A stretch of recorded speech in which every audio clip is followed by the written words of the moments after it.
नमस्कार, मैं हूं राजीव रंजन नाग और आप देख रहे हैं news track 24x7.com। Prashant Kishor ने बिहार के राजनीति में या पॉलिटिकल पार्टियों के बीच या गठबंधनों के बीच एक चुनौती पैदा कर दी है। उन्हें मिल रही भारी जन समर्थन का आकलन करें तो साफ नज़र आता है कि राज्य के राजनीति में वह तीसरी बड़ी ताकत के रूप में उभरने की कोशिश कर रहे हैं। वह दोनों गठबंधनों के लिए चुनौती बन गए हैं। वह आत्मविश्वास से लबरेज हैं। 150 सीटें मिलने को वह अपनी हार मानते हैं। बिहार में सरकार बनाने का उनका भरोसा है।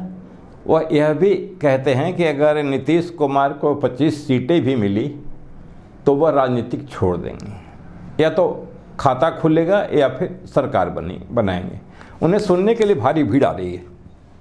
लोग उन्हें सुन भी रहे हैं। भीड़ के आधार पर अनुमान लगाना जोखिम होगा। मीडिया, सोशल मीडिया में उन्हें जितनी जगह मिली है वह राज्य में किसी भी बड़ी पार्टी को नसीब नहीं हुई है। भाजपा, कांग्रेस और तृणमूल जनता दल और जनता दल को सत्ता तक पहुंचाने वाले प्रशांत किशोर को कितनी सीटें मिलेगी, इस पर अलग अलग दावे और आकलन हो सकते हैं। लेकिन इतना साफ है कि त्रिकोणीय मुकाबले में अगर वह 20 सीटें भी जीतते हैं तो सत्ता की चाबी उनके हाथों में होगी। प्रशांत किशोर जिस एक सवाल से बच रहे हैं वह यह है कि त्रिशंकु विधानसभा की स्थिति में वह किस दल और गठबंधन को अपना समर्थन देंगे। इस पर वह चुप हैं। दोनों गठबंधन प्रशांत किशोर के रणनीति के अनुसार अपनी योजनाएं बना रहे हैं। प्रशांत किशोर एक अनुभवी रणनीतिकार हैं जिन्होंने पहले जनता दल, यूनाइटेड और कांग्रेस सहित प्रमुख दलों के लिए काम किया। उन्होंने 2022 में अपनी जन स्वराज की पहल की शुरुआत की। शुरू में इसे एक राजनीतिक दल के रूप में नहीं, एक जमीनी आंदोलन, एक लंबी पदयात्रा के रूप में शुरू किया था। इसका उद्देश्य स्थानीय मुद्दों की पहचान करना और उन्हें दस्तावेजी डॉक्यूमेंटेशन करना था। बुद्धिजीवियों के साथ जुड़ना और पहचान के रणनीति पर विकासमूलक शासन के लिए आम सहमति बनाना था।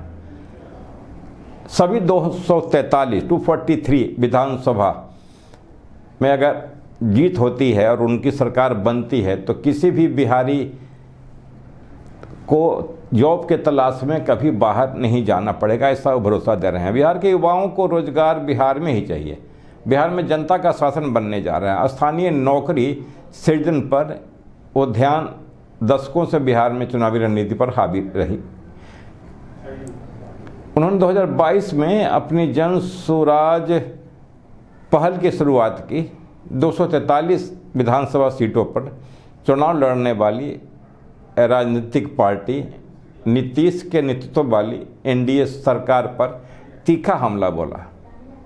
उन पर आरोप लगाया है कि दशकों की सत्ता में रहने के युवाओं के लिए जन स्वराज आगामी 2025 में चुनाव के दो प्रमुख ध्रुवों के लिए एक विश्वसनीय विकल्प के रूप में खुद को स्थापित कर रहा है।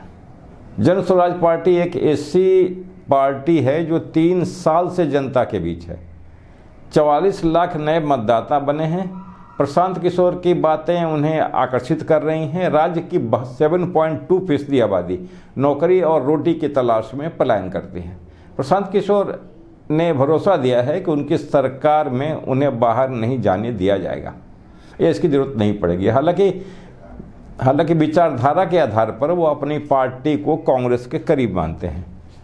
आज की इस वीडियो में बस इतना ही। इंडिपेंडेंट जर्नलिज्म को सपोर्ट करने के लिए हमारे चैनल को सब्सक्राइब करिए और शेयर करिए। धन्यवाद।